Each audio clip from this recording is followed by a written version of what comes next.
Track and field begin their new season. And I sit down with swimmer Ida Urinovich. All this and more coming up on the Penguin Rundown.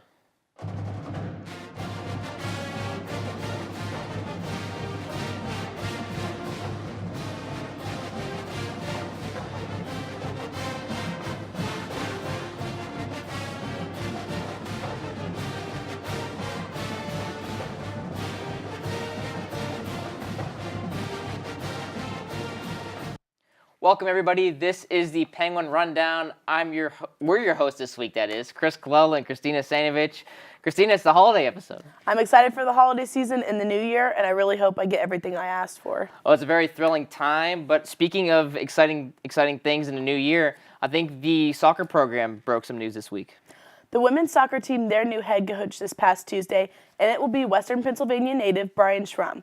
Schrum was an assistant at Duquesne from 2012 to 2017 and will become the program's 7th head coach.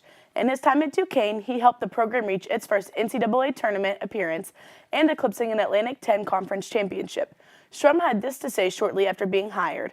I'm very thankful to Athletic Director Ron Strollo, Associate Athletic Director Elaine Jacobs, and Assistant Athletic Director Rebecca Fink for giving me this opportunity to become the next head coach at Youngstown State University. YSU intrigued me because the program has all of the resources available to become a top-tier program in the Horizon League. From us here at the Penguin Rundown, we'd like to welcome Coach Schrum to Youngstown State and are excited for next season to begin. Several Penguins in track and field had outstanding performances at the annual YSU Icebreaker last Friday. From the men's team, Ryan Booth, Tom Holzefeld, and Ryan Sullivan all placed second in their events, while Chad Zallo placed first in the 60-meter hurdles and the 200-meter dash. On the women's side, there were multiple top 5 finishes, but one leading win stood out above the rest. Janie Corbett, the senior, dominated the competition in shot put with a throw of 16 meters and later unleashed a throw of 16.75 meters in the weight throw to claim that crown. Both the men and the women will be taking a short trip to Kent State University this weekend for the Golden Flash Gala. For results on the event, be sure to check out ysusports.com.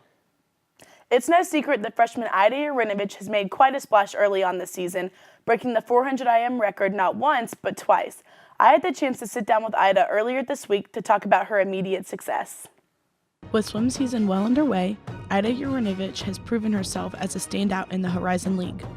The freshman from Hungary has already broken a school record in the 400 IM not once, but twice. It was pretty good.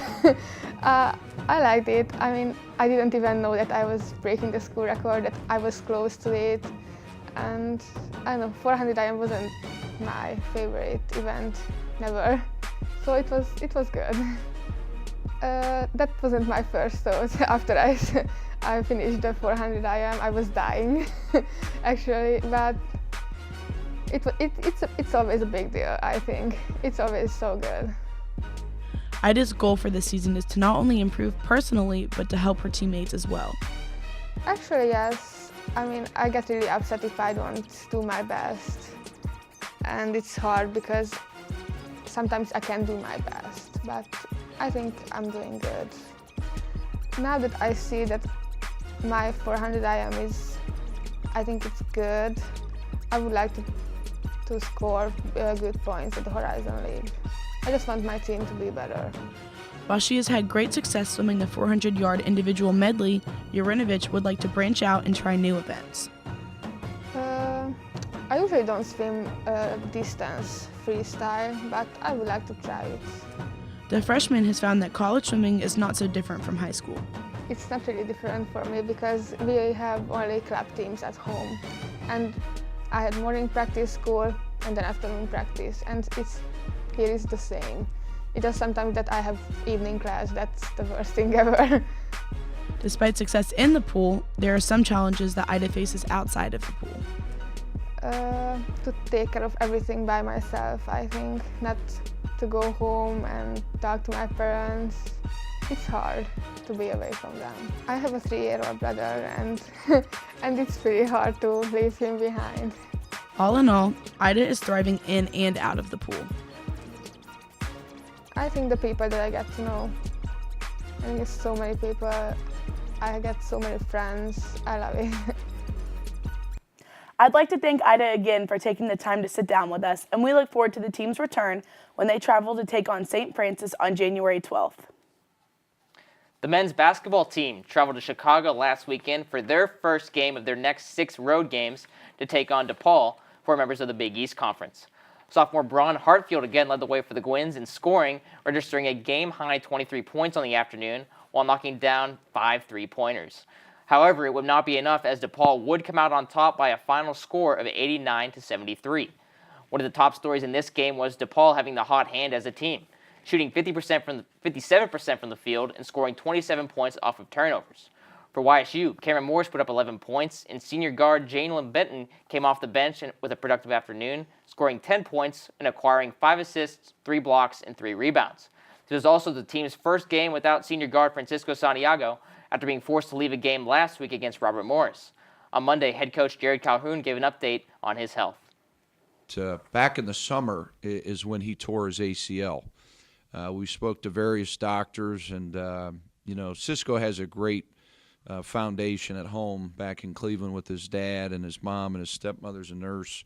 So we had him seek doctors here in Youngstown, doctors in Cleveland, and all of them said that he would be able to play. And what happened in the Robert Morris game was a guy stepped on his leg, and it twisted it a little bit.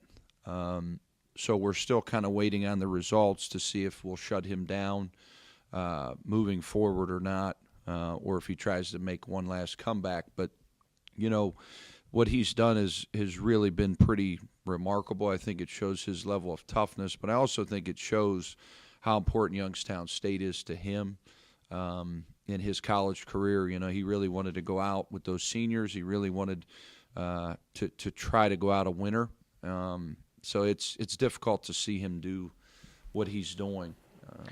And Christina, as you heard Coach mention there, the injury to Francisco Santiago, and this was already a team that had some injuries from the summer going into this season. What do you take away from that? How do they come back from that? It's unfortunate. You hate to see it. He's a senior, and I don't think he's going to be able to get that medical red shirt. So it's just unfortunate for him. He won't be able to play too much this season. Absolutely. And Francisco Santiago, in the 3 years that I've been here, I've learned that he's a guy that you never give up on. You never count this guy out. I would not count out him making a comeback this season if he is given the chance to play on it again. It was just an unfortunate situation, but hope for the best for him. So the men's team will be traveling to Indianapolis this upcoming weekend to take on Butler on Saturday. And tip-off will be at noon. You can listen to that game on 570 WKBN or watch on Fox Sports Network. It was a rough go at the weekend for women's basketball team as they would drop games to American University and Akron Zips. It was a close game Saturday as YSU would come back to force overtime, but unfortunately would drop that one by a score of 78-72. It was a big night for Sarah Cash as she scored 25 points and grabbed 6 rebounds.